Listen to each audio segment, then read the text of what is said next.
suspects are being. One case involves the FBI is now offering $100,000 to see if the police are releasing. Hi, welcome to Misty Mysteries. This is the True Crime Podcast. Once a week on Wednesday, I'll be covering a true crime case that is mysterious. This week, I will be covering the disappearance of Logan Schiendelman. Have you heard of Anchor? Anchor is the easiest way to make a podcast. When I started Misty Mysteries, I didn't know where to go, and Anchor helped me get Misty Mysteries started without charging me an arm and a leg. Anchor is really my suggestion for anyone looking to start a podcast. It has tools that allow you to record and edit in-app or on the website. Anchor distributes your podcast on all the listening places such as Spotify, Apple Podcasts, Google Podcasts, Good Pods, and all your favorite listening places. It's everything you need to make a podcast all in one place, and best of all, it's totally free, all on Anchor FM and on the Anchor app.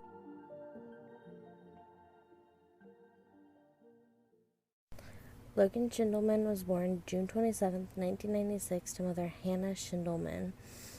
So, before I start this episode, I kind of like to mention a correlation I found interesting. So when I chose my last two cases, I just kind of went with what I felt. And it's interesting because both of their birthdays are Logan's birthday's in June. And if you go back to last week's episode, Ricky's birthday's in June, and my birthday's in June. And both of these cases took place in June, or this one takes place in May. And I just found the correlations between those months kind of interesting, that I kind of naturally chose it. I know it's probably not interesting to everybody, but I just thought it was an interesting coincidence. So, Logan grew up in Tumwater, Washington, with his grandmother, Jenny, and his half-sister, Chloe. Jenny helped raise Chloe and Logan, while Hannah, their mother, went to school and worked.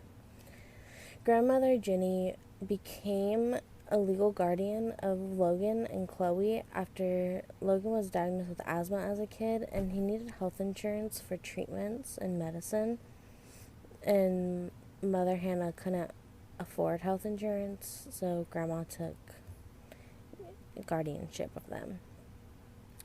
Logan as a kid was described as kind, honest, likable, and smart by his friends and family.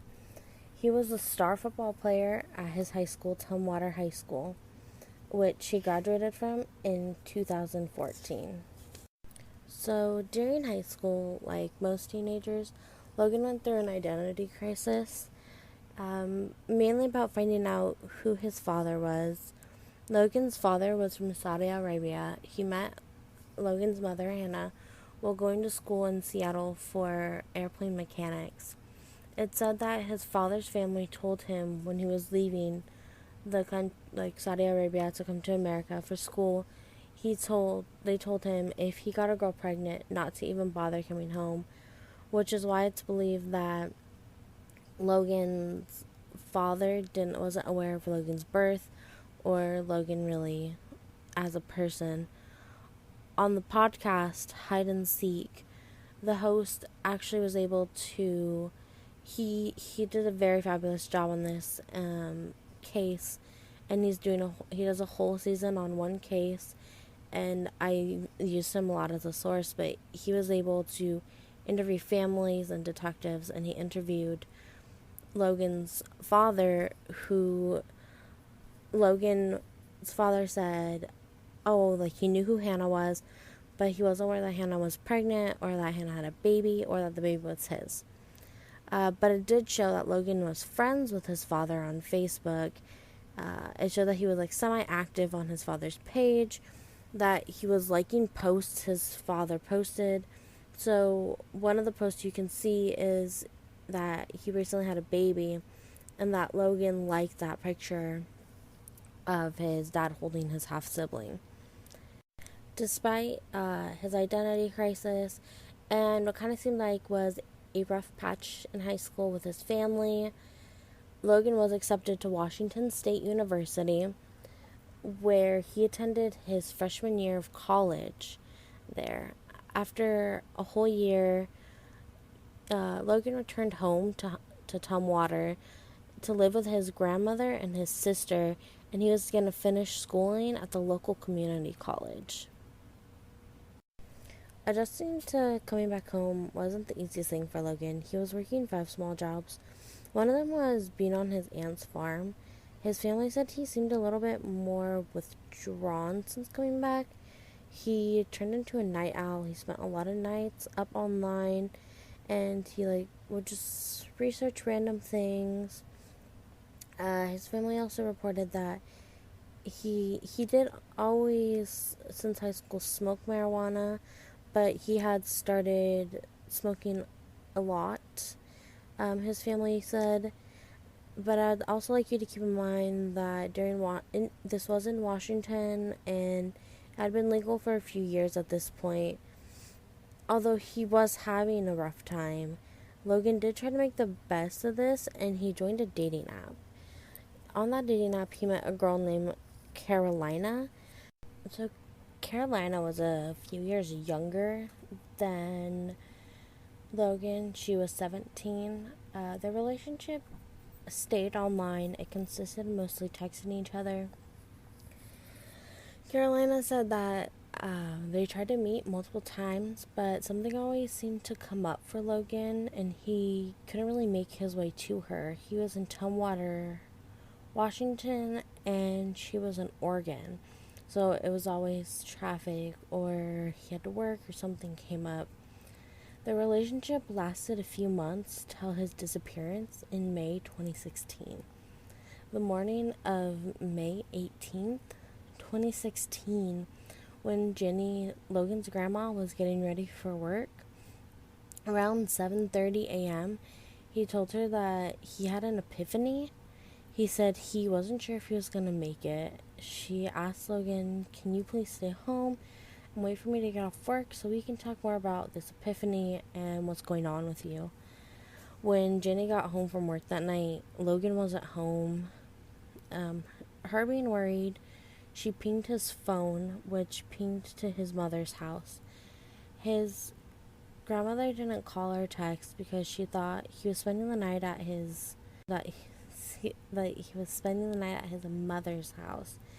And Jenny didn't really talk to her daughter Hannah, but she did say he would go visit his mom, and he would talk to his mom a lot because he felt like his mom understood him wanting to be a young adult and the freedoms that come with it.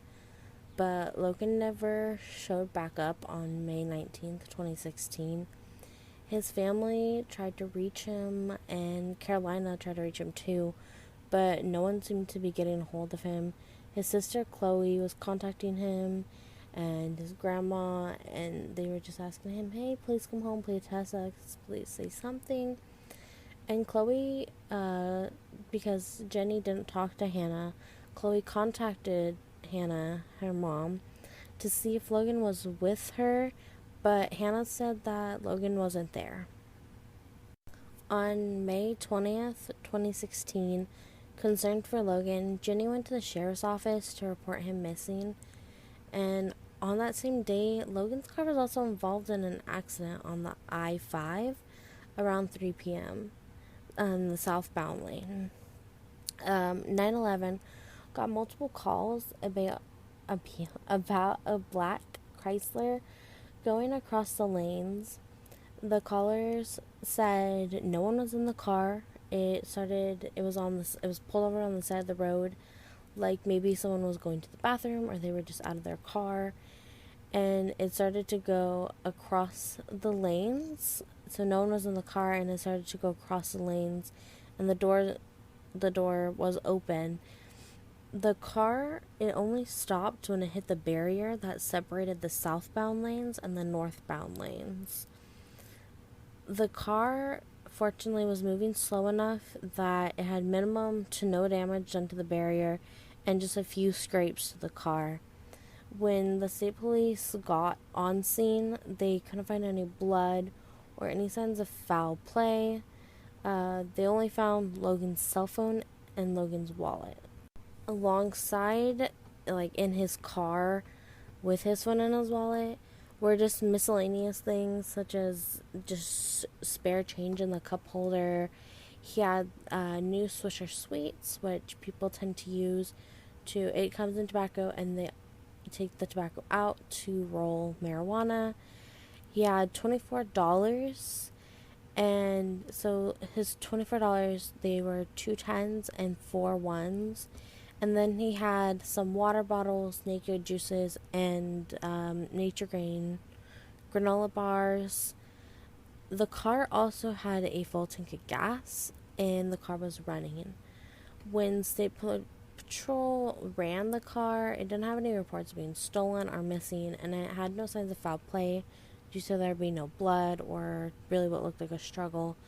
So they just had a tow company come and tow it to Baker's towing yard.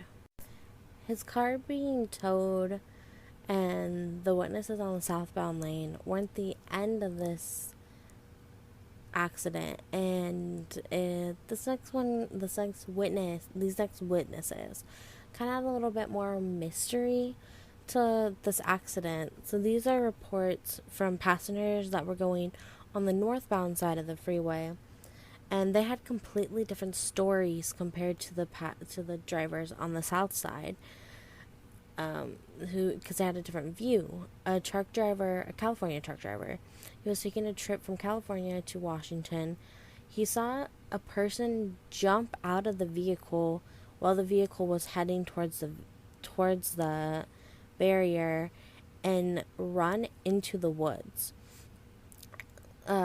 This truck driver emailed the cops or the detectives on the case, and he told them he saw a white guy around 120 to 127 pounds, 6 to 7 feet tall, around 20 to 27 years old, wearing a black shirt and black pants, jump out of the car and run into the woods. Another witness, this witness was from the south side, but she saw his car when it was on the side of the road, and it had 3 males. So one black male who the police believe was Logan, and then 2 white males, one who had straggly hair and was tall, and another who had long blonde hair. The witness who saw the males on the side of the road with the car was able to produce a description for a sketch, but the person in the sketch has never been identified. This sketch brought a little bit more of a supernatural, like people tried to make it a little bit more supernatural, saying he didn't look lifelike or he kind of looked like an alien. But a lot of people tried to avoid these because they think it doesn't help the case. It kind of just hurts Logan being found, and would rather just, say it was just a bad sketch. And rather than trying to say it's supernatural and kind of wrap it up to that, they would rather be like, this is a human that Logan was dealing with. Logan's family, they had no clue about this accident or the police finding Logan's car or what had happened on the I-5 that day until May 23rd, 2016, when Jenny, who is the registered owner of Logan's car, got a call from the Baker's tow yard and said, hey, your car's here, can you come pick it up? And when she was getting the car, she was talking to the tow truck driver, and he told Jenny the story about what happened, the accident, and he told her that someone had jumped out of the vehicle. So her first reaction when they got to the car was she went to go check the trunk to see if unfortunately Logan was in there, but he wasn't in there. That's when she went through the car and she found all of his stuff still in there. So she found it very unusual that Logan would leave without his phone, his wallet, which had his debit card, his credit card, his IDs, and money. His phone, just sitting in the car, died. So that's why no one could ping him or reach him. when they were driving at home, his grandpa, Bill, was driving the car, and his car was a convertible, and Bill, whenever he drove the car, would drive with it down. And this kind of landed Bill a lot of criticism from people online and on the documentaries. They think Bill was maybe trying to mess up the car's evidence, and the detective on Logan's case, he kind of just says, hey, we don't all automatically think things are crime scenes. Like, Bill wasn't thinking of this as a crime scene, and that's why he drove with the top down. The detective on Logan's case was Frank Frawley from the Thurston County Sheriff Department. He is the lead detective on Logan's case. Detective Frank has 3 theories when it comes to Logan's disappearance. So the first theory is that Logan is a victim of foul play. There was one main suspect, which was Logan's sister's boyfriend. So his sister Chloe, it was her boyfriend Jake. He lived with Ginny and Chloe and Logan in their house, and they had issues, it said. I know Jake had a past of domestic violence. He was charged with it, and people believe that's what their issue was. This is allegedly, and Jake has been ruled out after passing a polygraph test, so that kind of eliminated him. And another theory when it comes to the foul play is that maybe Logan got a little bit more into different drugs, or he found himself in a bad situation due to the marijuana, and he started he got in trouble from a drug dealer. And this is because drugs are a very big issue in that area, but it was mostly harder stuff, so a lot of people kind of are like, well, he was smoking marijuana, it wasn't the harder drugs, so it makes no sense why he would be in trouble with a drug dealer, considering it's legal, and he would have just gone to a shop. The second theory Frank and others have about Logan is that he's with his father in Saudi Arabia. So one issue with this theory is that his grandma brings up is, how could Logan fly? How can Logan fly without his ID, without a passport? He has no money. But Detective Frank says if you can make it to Florida and to Cuba, and then from Cuba you could go anywhere. But then there's also that Logan's dad didn't really seem to know he had a son or really know about Logan at all. The third is what seems like the most popular, and that is that Logan ran away from his family to start a new life.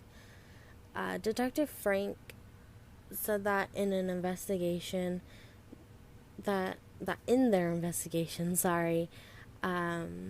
he gets a lot of calls from all over the country from people saying they've seen Logan, they know him, they've talked to him, and that he said actually a lot of, this is his wording, I would have chosen it to kind of say it like this, but he says a lot of the calls he gets are from gay people and gay scenes, and that he believes Logan was gay and ran away because he didn't think his family would be accepting.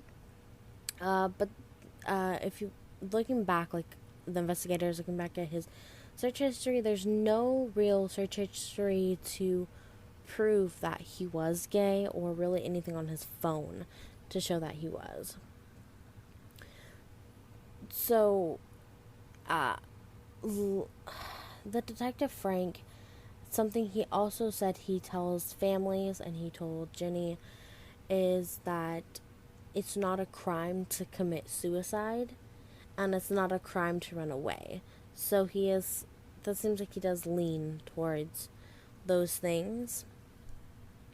But the most legit tip Frank has had that he's talked about is from a man on the East Coast. He told Detective Frank that after watching the I believe it was the ID documentary, that he saw this guy in the gym. He's like, this guy's a regular in my gym. He's always here. So Frank started talking to the anonymous tipper more, and he was like, hey, send me a picture. And the guy was kind of nervous, but the guy did it anyways. And Frank was like, this is Logan. We have Logan. And so he got a detective from the area to look into if it was Logan. But that detective was like, hey, this looks like a kid that grew up like just down the street. And it was a local kid. And he went and talked to him, and the kid said, oh, hey, yeah, that does look like me, but it's not me. So with that one most legit tip falling through, Logan, as of May 2021, is still missing. Logan's friends and family say that whatever has happened, they just want Logan home. Logan is described, if this is his description, he is 6 feet tall, black hair, brown eyes, and he weighs 150 pounds.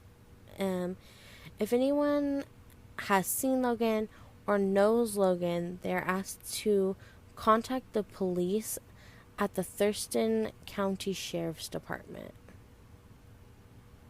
You can contact them at area code 360-704-2740, or you can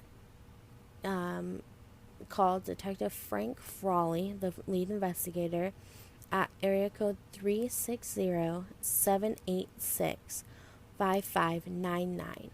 You can also find a Facebook group called a Facebook group to find Logan, and it's called Logan Schiendelman Missing.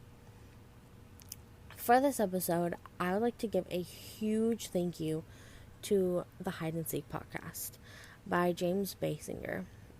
With the family's permission and detective's permission, James has helped spread a lot of awareness about Logan's disappearance. He has a full season just on Logan Schiendelman, with interviews from his grandma to Frank, from friends in Carolina. And he even goes out because he's in Washington, he goes out and investigates these places in person. It's a great listen, and I highly suggest it. It's a very interesting case, and he does it so well. I would like to thank you for listening to this episode, and I hope you enjoyed it. I would love to have you join me on social media where we can talk more about it. And I'll see you next week. Bye.